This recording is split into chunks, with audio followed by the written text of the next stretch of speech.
how are you doing? This is Pastor Cheryl.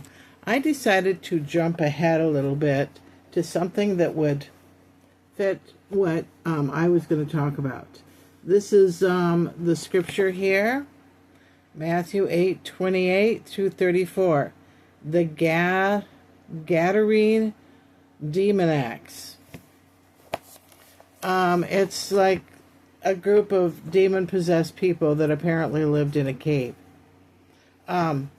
Verse 28, and when he came to the other side, to the country of the Gadarenes, 2 demoniacs met him, coming out of the tombs, so fierce that no one could pass that way. And behold, they cried out, "What have you to do with us, O Son of God? Have you come here to torment us before the time?" Now a herd of many swine was feeding at some distance from them. And the demons begged him, "If you cast us out, send us away into the herd of swine." And he said to them, "Go." So they came out, went into the swine, and behold, the whole herd rushed down the steep bank into the sea and perished in the waters. The herdsmen fled. Going into the city, they told everything and what had happened to the demoniacs. And behold, all the city came out to meet Jesus. And when they saw him, they begged him to leave their neighborhood. Well, that's interesting, isn't it? Dealing with the devil. It's just something, if you have a ministry, you're always dealing with the devil. He just sticks up his ugly head somewhere, one place or another, and you're always dealing with the devil.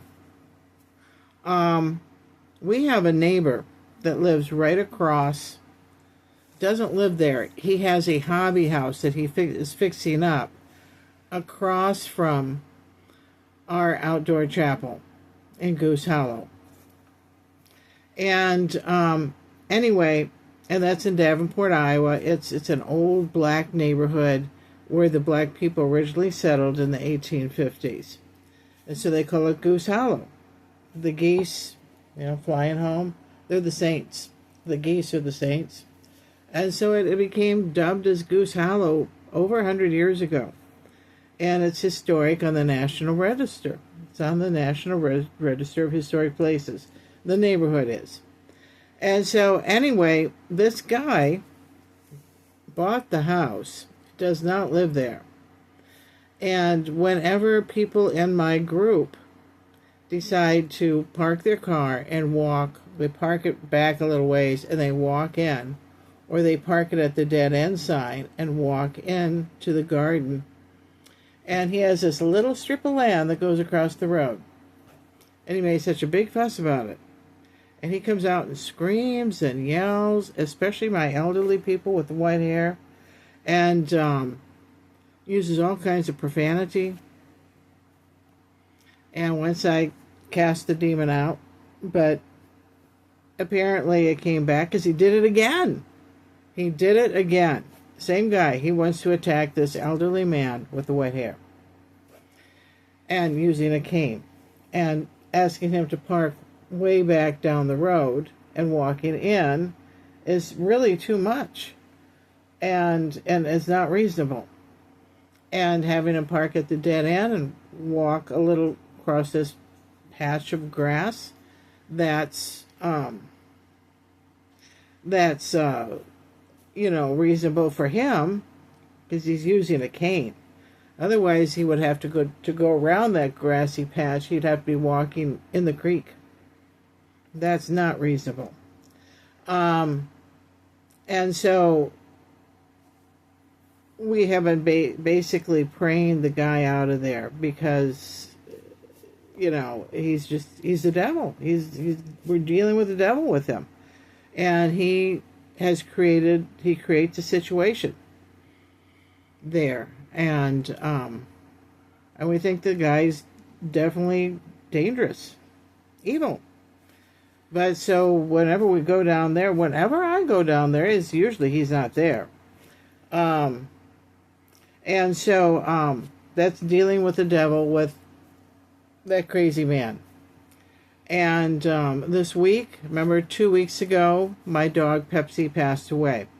I put an announcement on a Facebook Smooth Collie page. It's like a dog club. Excuse me here. And so anyway, there was a woman that responded and called me back. You can call each other on Facebook. That's really interesting. You could actually call each other on Facebook. And she said, I have the dog for you. I have the perfect dog. She's yours. You could take her. I insist that you take her. And so she's offering me this smooth-coated collie, female.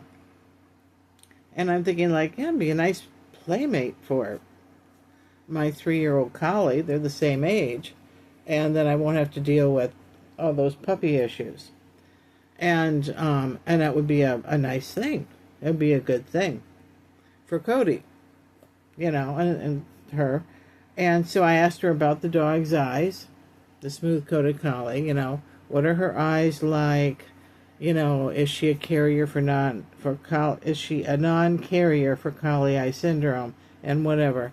And she goes, no, she's fine. She's perfect. But then she turns around and tells me that the dog is spayed. So she's offering me a dog that's spayed to breed with my male. And I also do confirmation. You can't show a dog that if she's spayed. You really can't. People don't understand that. That's the breeder circle. The ring. The breeder circle. Anyway, and so she insisted, and then after I started setting it up with Operation Roger to go pick up the dog and bring her here, because the woman's clear down in Greensville, Louisiana. That's almost in the ocean. It's down there by Baton Rouge. And I'm up in Illinois. That's a long distance. And about 900 and some odd miles. And pilots with paws only do 300 miles. I mean, you think about it. They're little airplanes. These are little airplanes. They don't carry that much fuel. They got a limit. But Operation Roger, they go all over the United States. And they're very fussy about it. The dog can't have fleas. Have them. That's their biggest issue. Is the dog has its shots and absolutely no fleas. Okay? And so I was setting this all up, and I kept calling her. And she wouldn't answer, and I kept calling her. After she offered me the dog was mine. Then she turns around and says she's giving it to someone else. Here, the dog's yours. And gives it to someone else. That's the devil. That's the devil again. Just deciding they're just going to try to hurt me and my ministry. Right? Okay. You get the picture. You just can never figure people out. Another example. Whenever I have people, and this is like a summer shirt, it's really light, but whenever I am going to appear in court for one of our church members or a friend that's in jail and going to court and whatever, I go there with him. I go there with him. And so I get on the bus, and the first time I did this, getting on the bus with my clergy shirt on, it wasn't this shirt. It was one of the other plastic one with the plastic tab that you see. Anyway, there was a guy that would shout at me from the back of the bus. You say, there, it's the devil again. I know who you are. Just like, this thing with the Demoniacs, the Demoniacs, whatever, these people are possessed. I know who you are. Oh my goodness. And this happened a few times. And then finally I said to the rest of the people, because I didn't want to cast out the spirit with all these people around. Because am I going to one of them? It's dangerous, right? And I didn't know if how they would accept it, whatever. Anyway, so finally, once I said to them, the rest of the people, they're all staring at me and staring at him, and I said, should I cast it out?